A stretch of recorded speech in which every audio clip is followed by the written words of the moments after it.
Prince Harry and Meghan Markle celebrated Valentine's Day with the extra special announcement they were expecting their second child. When the Duke and Duchess of Sussex's second child is born later this year, he or she will make royal family history, according to a royal commentator. But why Prince Harry and Meghan Markle's second child will become eighth in line to the throne, despite likely being a U.S. citizen after the couple moved to LA when they quit royal life. The Duke and Duchess of Sussex's second child will become eighth in line to the throne despite likely being a U.S. citizen, after the couple moved to Los Angeles when they quit royal life. According to a royal expert said that, Thebobi will be the first of the Queen Elizabeth's descendants to be born overseas. I think it is worth saying that what is going to be interesting about their new child is that this will actually be the first of the Queen's great-grandchildren to be born abroad, which is an interesting fact in itself, Mills explained. Also, when you consider that Princess Eugenie has also had a baby this week, which was the Queen's 9th great-grandchild, so Harry and Meghan are going to have her 10th.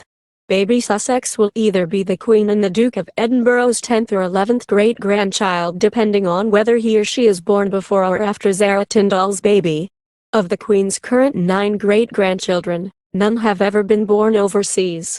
The first 7 places in the line of succession will remain unchanged: the Prince of Wales, the Duke of Cambridge, Prince George, Princess Charlotte, Prince Louis, Harry, and Archie Mountbatten-Windsor. Harry retained his place in the line of succession despite quitting royal life and dropping his HRH style last year before moving to North America. When Harry and Meghan's new baby addition arrives, the Duke of York, who was born second in line in 1960, will move down to 9th place. Andrew's eldest daughter, Princess Beatrice, will then move to 10th in line. His youngest, Princess Eugenie, will fall out of the top 10 to become 11th in line, and her newborn son will move to 12th place. However, having relocated to California in the middle of last year, Harry and Meghan are likely to welcome their second child together in the United States. The baby boy or girl will enter the line of succession behind older brother Archie, who will be 2 in May, despite being entitled to U.S. citizenship as an automatic right if it is born in America. The baby's status as a private citizen also sets them apart, according to royal commentator Camilla Tominey.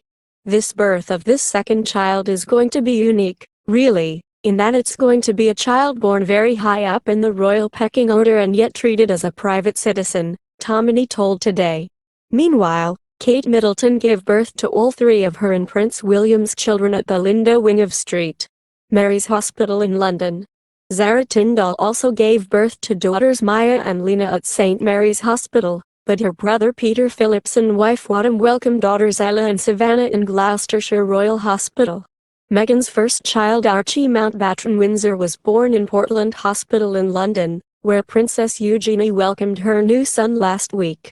However, Harry and Meghan's new baby will not be entitled to be an HRH nor be a prince or a princess due to rules set out more than 100 years ago by George V. He or she is allowed to be a lord or a lady, but, in keeping with Harry and Meghan's wishes, will be a plain master, like Archie. Archie could have become Earl of Dumbarton, one of Harry's subsidiary titles, or been Lord Archie Mountbatten-Windsor.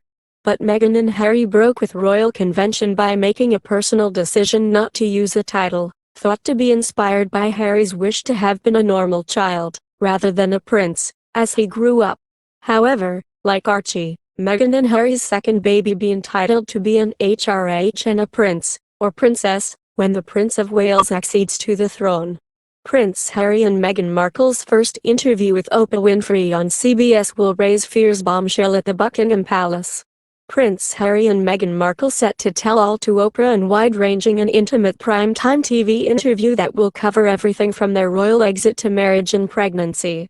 The tell-all special, entitled Oprah with Meghan and Harry, will air on U.S. network CBS on March 7, and will focus primarily on the Duchess of Sussex, who will discuss everything from stepping into life as a royal, marriage, motherhood, philanthropic work to how she is handling life under intense public pressure. The primetime special comes just a day after the royal couple announced they are expecting their second child. After Prince Harry and Meghan Markle have reportedly said that, Nothing is off limits in their upcoming tell-all interview with Oprah Winfrey. The news will raise fears at the palace that bombshell details of Harry's reported rift with members of the royal family, including his brother Prince William, could be aired for the world. According a new poll suggests, almost half of Britons think it is inappropriate for Meghan Markle and Prince Harry to give a Megxit interview to Oprah Winfrey. However, this morning host Eamon Holmes has hit out at Prince Harry and Meghan Markle's upcoming interview with Oprah Winfrey, branding it an advert.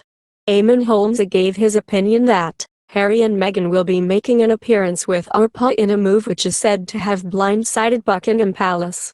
The 61-year-old gave his opinion as he and wife Ruth Langsford spoke to royal correspondent Camilla Tominey and Nick Ferrari about the news.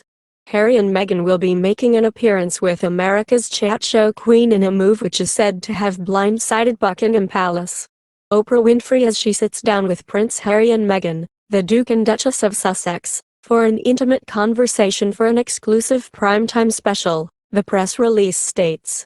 Later, the two are joined by Prince Harry as they speak about their move to the United States and their future hopes and dreams for their expanding family. Eamon dismissed the validity of Meghan and Harry's chat with Oprah being a true interview and suggested that it was just a marketing ploy. Eamon remarked, "Well, it's not an interview really, is it? It's an ad, really. I mean, Oprah's a mate. Oprah was at her wedding.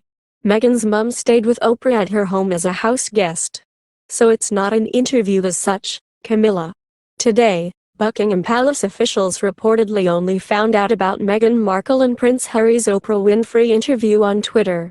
The 18-word statement hastily prepared by Buckingham Palace in response to Prince Harry and Meghan Markle's revelation on Sunday that they are expecting a second child is in stark contrast to the warm tone of that released by the Queen upon their first pregnancy 3 years ago, analysis of the two can reveal.